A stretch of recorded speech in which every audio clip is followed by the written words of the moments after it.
हर महादेव। आज हम द्वितीय खंड के 18वें अध्याय का आनंद लेंगे। श्री शिवाय नमस्तुभ्यम। दोस्तों, हर हर महादेव। शिव महापुराण के द्वितीय खंड के 18वां अध्याय। ब्रह्मा जी बोले, हे नारद, सती ने सदाशिव के ऐसे वचन सुनकर अपने को भाग्यवान समझा। उन्होंने प्रेम पूर्वक उनसे भक्ति के अंग पूछे तथा उपासना के प्रकार जिसके 5 अंग हैं पूछे। शिवजी ने तंत्र शास्त्र का स्रोत, कवच, सहस्त्र नाम, पटल तथा पद्धति सहित और अनेक प्रकार यंत्र मंत्र, चेटक आदि गुणों सहित वर्णन किया। उन्होंने प्रेम में वृद्धि करने वाली कथाएं तथा आनंद उत्पन्न करने वाला वृत्तांत, अपने भक्तों की महिमा जिसमें भक्ति में वृद्धि होती है तथा अनेक धर्म जैसे नरप धर्म अर्थात राजनीतिक, स्त्री धर्म, वर्णाश्रम धर्म, पुत्र धर्म तथा शंकर धर्म आदि का विस्तार पूर्वक वर्णन किया। सामुद्रिक शास्त्र तथा ज्योतिष आदि शास्त्र भी सती को बताए। इसी प्रकार शिव तथा सती कैलाश में निवास करते रहे और बहुत वर्षों तक विहार करते रहे। इसके पश्चात सती ने अपने पिता के यज्ञ में शिव का अपमान देख क्रोध से शरीर को प्राण रहित कर दिया। वही सती फिर हिमाचल के घर उत्पन्न होकर शिवजी की सेवा में पहुंची। नारद जी इतनी कथा सुनकर बोले, हे ब्रह्मा जी, संपूर्ण सृष्टि के स्वामी सदाशिव जो किसी के भी शत्रु नहीं है, उनके साथ दक्ष ने इस प्रकार से वैर क्यों किया? उनकी बुद्धि क्यों भ्रष्ट हो गई? शिवजी ने अपनी शक्ति को किस प्रकार त्यागा तथा सती ने शिवजी का क्या अपमान किया था जो उन्हें अपना शरीर त्यागने को विवश होना पड़ा? सती का अनादर किस प्रकार हुआ तथा जिन लोगों ने उनका अनादर किया उन्हें सती ने भस्म क्यों नहीं कर दिया? वे स्वयं क्यों अपनी देह छोड़ बैठी? आदि शक्ति होते हुए भी वे इस प्रकार क्यों अंतर्ध्यान हो गई? यह चरित्र मेरे हृदय में संदेह बढ़ा रहा है। सबसे बड़ा आश्चर्य तो यह है कि सती दक्ष प्रजापति को अत्यंत प्रिय थी, फिर दक्ष ने उनके प्रति अप्रिय व्यवहार कैसे किया? नारद की यह बात सुनकर पितामह ब्रह्मा जी ने कहा, हे नारद पुत्र, यह सब उन्हें शिवजी की महिमा है, इसमें और किसी का कोई दोष कैसे दिया जाए? अस्तु, अब हम तुम्हें यह वृत्तांत सुनाते हैं जिस प्रकार श्री शिवजी ने दक्ष प्रजापति की शुद्ध बुद्धि को भ्रष्ट करके उनसे बैर किया था। हे नारद, एक बार दक्ष प्रजापति ने एक यज्ञ रचाया। उस उत्सव में भाग लेने के लिए सभी देवता तथा ऋषि मुनि अपनी अपनी पत्नियों सहित दक्ष के घर पहुँचे। मैं भी अपने सेवकों सहित यज्ञशाला में गया। मुझे देखकर सभी सभासदों को अत्यंत प्रसन्नता हुई। कुछ देर बाद जब भगवान सदाशिव भी वहां पहुँचे तो हम सब लोग उन्हें देखते ही उठ खड़े हो गए तथा हाथ जोड़कर बहुत प्रकार से उनकी स्तुति करने लगे।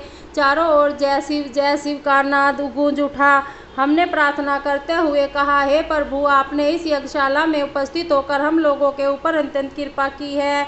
हे नारद, हम लोग अब द्वारा इस प्रकार की गई स्तुति को सुनकर शिवजी अत्यंत प्रसन्न हुए। तदुपरांत उनकी आज्ञा से सब लोग यथा स्थान बैठ गए। उस समय हम सभी सभासद अपने को परम धन्य मानकर मन ही मन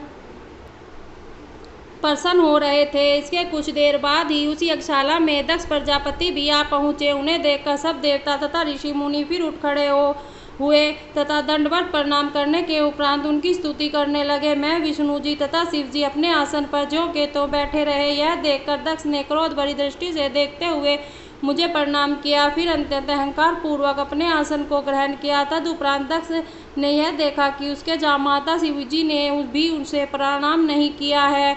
तब वह अत्यंत अहंकार में भरकर शिवजी के प्रति कटु शब्द कहने लगा। शिवजी की माया के वशीभूत होकर मृत्यु को प्राप्त करने वाला दक्ष शिवजी की निंदा करता हुआ समस्त सभासदों को संबोधित करते हुए इस प्रकार बोला, हे सभासदों, आप लोग मेरी बात को मन लगाकर सुने। इस सभा में उपस्थित बड़े बड़े देवताओं ने मुझे हाथ जोड़कर दंडवत प्रणाम किया है, परंतु शिव ने जामाता होते हुए भी मुझे प्रणाम न करके अपनी मूर्खता का भारी परिचय दिया है। शिव का यह कार्य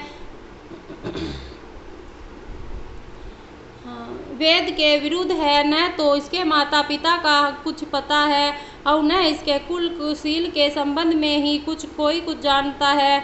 अस्तु बुद्धिमानों का यह धर्म है कि वे मूर्ख को दंड अवश्य दे। यदि वे ऐसा न करे तो संसार में उदारता बहुत बढ़ जाएगी। इसलिए मैं शिव को शाप देता हूँ और अपने ब्राह्मण वंश का तेज प्रकट करता हूँ। हे नारद, इतना कहकर दक्ष ने शिवजी को यह शाप दिया कि हे शिव, तुम मूर्खों के समान कर्म करने वाले हो, अतः तुम्हें आज से किसी भी यज्ञ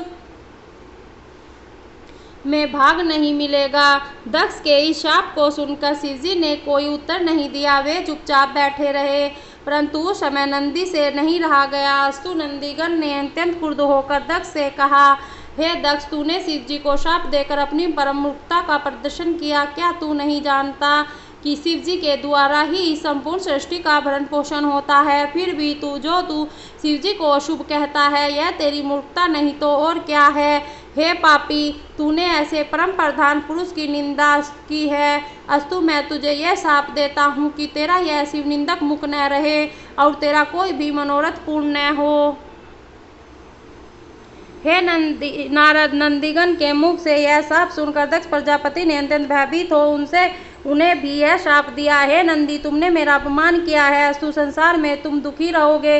तुम्हारा स्वरूप विचित्र होगा। वेद के विरुद्ध आचरण करने के कारण तुम्हारी बुद्धि नष्ट हो जाएगी और तुम बोझ ढोने के काम में आओगे। यह शाप देकर दक्ष प्रजापति ने भृगु आदि की ओर जो शिवजी से द्वेष रखते थे देखा। दक्ष के इस शाप को सुनकर वे सब बड़े प्रसन्न हुए। यह देखकर नंदी को भी क्रोध आ गया। तब उसने अपनी अपरम्य महिमा को दिखाते हुए जिन लोगों ने शिवजी की निंदा की थी उनकी ओर देखते हुए कहा, तुम सब लोग व्यर्थ ही ब्रह्मा के वंश में उत्पन्न हुए हो। तुम तत्व का ज्ञान नहीं रखते हो और काम, क्रोध, लोभ आदि के वशीभूत होकर शिवजी के विरुद्ध आचरण करते हो। अतः मैं तुम्हें यह शाप देता हूँ कि तुम्हें शुभ कर्मों का फल प्राप्त न हो और कभी भी परम पद के प्राप्त नहीं कर पा सकोगे। जो लोग शिवजी से द्वेष रखने वाले हैं वे सब वेद के विरुद्ध चलकर ब्राह्मणों के कर्म को त्याग कर बैठेंगे। वे महादरिद्र होकर कुकर्म करेंगे तथा अनंत में नरकवास पाएंगे। हे नारद, इस प्रकार नंदीगण ने जब ब्राह्मणों को भी शाप दे दिया उस समय शिवजी ने हंसते हुए कहा, हे सभासदों, अब तुम्हें अब सच्चे ज्ञान का उपदेश करते हैं। उस ज्ञान को सुनकर कोई प्रसन्न न हो। वेद को अक्षर तथा मंत्र कहा जाता है, उसमें भी सूक्त को अत्यंत आनंद देने वाला कहा गया है। इसलिए ज्ञानियों के मन सूक्त में लगे रहते हैं और वे बुद्धिमान जन अपने मन को सदैव अपने वंश में किए रहते हैं। अस्तु मैं नंदी से भी यह कहता हूँ कि हे नंदी, तुम विद्वान होते हुए भी हृदय में क्रोध को जो स्थान दे रहे हो यह उचित नहीं है। दक्ष ने मुझे कोई शाप नहीं दिया। यह ठीक है कि उसने जानने योग्य बात को जानने में अपना मन नहीं लगाया और इस प्रकार सभा में मेरा अपमान कर अपने अज्ञान को प्रदर्शित किया है। फिर भी तुम्हें यह जान लेना चाहिए कि इस जगत के संपूर्ण कर्मों को करने वाले हम ही हैं। हमारी इच्छा है और हम ही के भीतर बाहर सब स्थानों पर निवास करते हैं। हम शुद्ध और अशुद्ध, भूत, प्रेत, देवता, दैत्य आदि तीनों लोकों के प्राणियों को उत्पन्न करने वाले हैं। अस्तु तुम्हें यह उचित है कि हमारे इन वचनों को सुनकर अपने क्रोध को दूर कर दो और अब किसी को भी शाप आदि मत दो। हे नारद, शिवजी के यह वचन सुनकर नंदीगण ने अपना क्रोध शांत कर लिया। तदुपरांत शिवजी कैलाश पर्वत को चले गए। दक्ष प्रजापति भी उसी क्रोध में भरा हुआ अपने घर चला गया। उस दिन से वह सदैव शिवजी की निंदा करने लगा। यदि वह किसी शिव भक्त को देख लेता तो उसे बहुत क्रोध आ जाता। शिवजी की माया ऐसी अपरंपार है कि वह कब किससे क्या करा बैठेगी इसका कोई पता नहीं है। श्री शिवाय नमस्तुभ्यम। हर हर महादेव। दोस्तों, हम द्वितीय खंड के 28वें अध्याय का आनंद ले रहे थे। श्री शिवाय नमस्तुभ्यम।